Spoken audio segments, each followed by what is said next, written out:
అసలు ఏంటి ఆ భాష అనుక్షిపణి?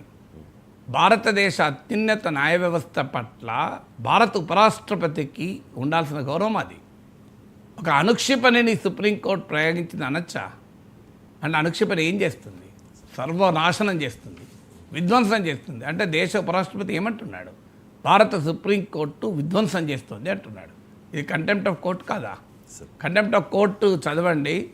అండర్మైనింగ్ ద అంటే ఒక న్యాయ వ్యవస్థ యొక్క గౌరవాన్ని తగ్గించిన, దేశ పౌరుల్లో న్యాయ వ్యవస్థ పట్ల విశ్వాసాన్ని సన్నగిల్లేలా చేస్తే అది కోర్టు ధిక్కరణ నేరమవుతుంది.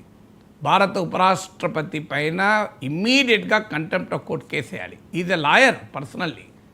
కన్నా పొలిటికల్ బాసెస్ను మెప్పించడానికి లేదా మరోసారి పదవి కొరకు ఏ స్థాయికైనా వెళ్ళి, ఎందుకంటే ఆయనకు ఆర్ఎస్ఎస్ నేపథ్యం లేదు. సో ఆయన ఈ ప్రాబ్లం ఎక్కడ బీజేపీ